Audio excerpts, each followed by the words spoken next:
Hello lovely people, if you're following my channel you know that at the moment I am running these Recoil Echo series, the components in the front and the coax in the rear in factory locations in the doors. I had them there for a couple of weeks and in this video we're going to replace them with these yellow thingies.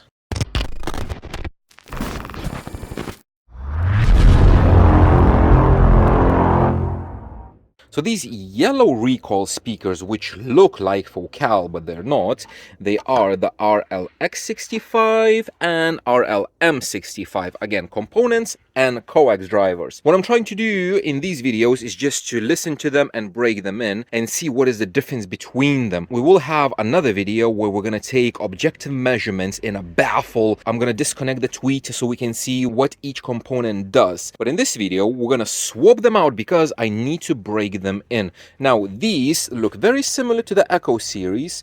They do have a passive crossover, which is just a single capacitor instead of a two-way passive crossover, which is kind of a little bit worse. These will have a little bit less power handling, 40 watts instead of, I think these are 50 watts, but that's pretty much all the differences.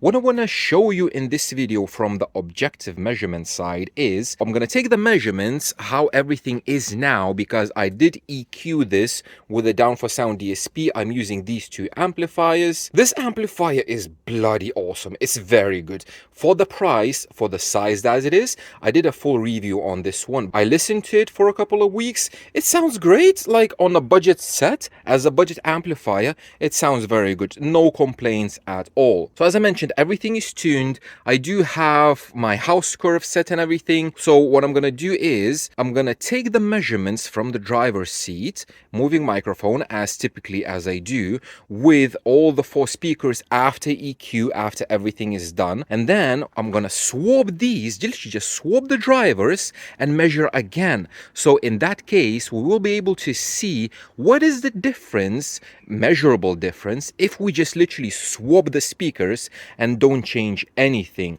My guess is not gonna be much. Probably we're not gonna see any differences, but it's fun to see. And then most importantly, I will be able to see if I can hear the difference.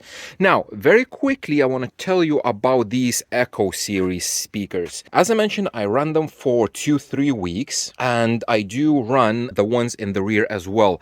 I don't like the rears. I had them like at the same level with the fronts. After literally a few hours, I had to tone them down because I don't like the sound when it's coming from all over the place. The 3D thing, me personally, I just don't like it. So I did tone them down quite a lot just to make sure that they're not messing up the front. Now, being passive two-way in the front, I cannot get the center properly on all the frequencies. That is, you just need to play with the DSP and EQ quite a lot, and I don't want to invest the time because I will be going active anyway. So this is a limitation of a two-way and you cannot really avoid it. How everything sounds, it sounds nice. Like, to be honest, with all four speakers, I do have quite enough output. With this amplifier, I could turn the gain a little bit more because it takes more than this DSP can output. So it does have quite more power in reserve. Those speakers probably could take more power. At full volume, they're not distorting at all. The one thing that I don't like is the bloody tweeter. And I don't know if it's the actual tweeter or if it's the location. We will find this out in the future when I'm gonna do objective measurements of the individual drivers. But for now, even if I scoop out a little bit, it doesn't sound right. My suspicion, it could be the location because it is firing a little bit to the side, not directly into me. It is firing through this mesh and it's really not optimal. So enough me blabbing. Let me take these door cards off and let's start swapping the speakers. It should be fast because just literally take out and put it back in.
and we're gonna start here. So this is where I ended up last time when I just replaced and did a quick tune on those blue Echo speakers. You can see it's flat from like 1K all the way. I didn't remove this one for some reason, I don't know, because I did notice that it is a little bit piercing. Maybe this one sounded a little bit harsh for me. Now this is because of the car, this is because of the car, this is because of the car, and they do play, you can see, quite low, down to like 50 hertz or so, because it's 4 speakers. This is all together. So what happens when you literally just swap out the speakers and don't change anything? This happens. Basically the bass is exactly the same. The only difference is in the tweeter response and the summing between the tweeter and the mid bass. So you can see there is a little bit less bass, probably because of the different TS parameters, different FS, different QTS. They do play a little bit higher here, but there's a massive hole here. So let's have a look one by one. This is front left Echo and front left the new one. We can say that the new one do play indeed a little bit higher here, where is the cancellation of the car. They don't play as low at the very, very low end. And again, they do have this scoop out and one peak, one dip, and one peak. Okay, that's interesting. Then we're going to check the right side, and on the right side we have exactly the same scoop out between the mid bass and the tweeter. And again, peak, dip, and peak on the tweeter. The mid bass, you can see like up to 1K is exactly the same, plus minus. The sensitivity again is very, very similar, there's no difference. And the yellow ones, they don't play as low. You can see they do roll off a little bit sooner. Before we investigate this one, let's check the rear ones as well. So the difference in the rear speakers is, you can see it is much lower in level. I did tone them down about 10 dB because, as I mentioned, I didn't really like it. The rears, again, they don't play as low. So again, is with the same crossover from about 70. Everything is exactly the same up to 1K. There's a little difference here. And the tweeter. So the new ones, the tweeter level is lower compared to the Echo. That could be because it is just a smaller tweeter on these yellow ones, and they don't have the same sensitivity, the same output. So just the level is down. However, you can see they do play higher because it is a smaller tweeter. Their off-axis response is a bit better than the bigger tweeter. So they do play higher, however, in lower level. For the rear right side, we have exactly the same situation. They do roll off a bit earlier. So all the speakers, they don't play as low. In the mid-bass, lower mid-range, exactly the same. And the differences are in the tweeter region. And on the right side, exactly the same. They do play higher, all the way up to 20K. They don't drop off here, but the overall tweeter level is lower. Now, we cannot bring this tweeter level because it's just a cap. It is a passive crossover, so you cannot really do anything. You could EQ it if you choose the target level here. You can EQ it flat. From the rear, you lose 10 dB, but you have a totally flat response all the way up to 20K. Now, let's investigate this. I took the front right side, the driver side, because it's closer to me, and I thought, okay, this is a scoop out. This, to me, looks like the mid bass and the tweeter, they do not sum. They could be out of phase. Now, I did check the wiring, and I did connect positive with positive, negative with negative, so I know I connected everything right. But for the sake of it, I took the door card off and I swapped the polarity of the tweeter. And we have exactly the same situation. Absolutely nothing changed. So that indicates that it's not the crossover, it's something else. So what I did then is I took the near field response of mid bass and the tweeter literally next to the grill. I didn't take them out of the car, but next to the grill. This is the response of the mid bass driver near field, and this is a response of the tweeter near field.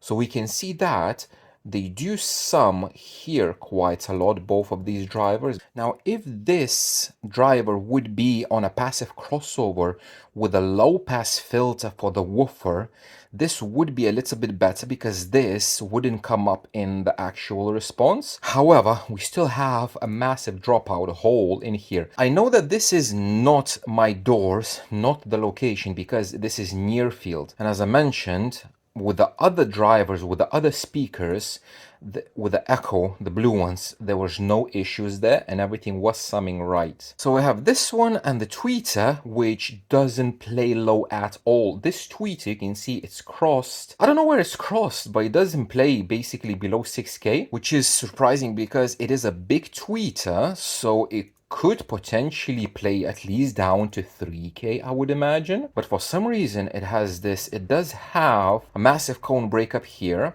This dip could be caused because of the location, because the tweeter is mounted in the sill. And I did mention there's a distance between the grill, and this could be. However, surprisingly, with the echo, we don't really have that dip in there. So I don't know. When we're gonna take the measurements later on, like separate on a baffle, we will see a little bit better. But this mid bass and this tweeter, you can see both of them are summing here. We have a massive peak here and a massive scoop out here.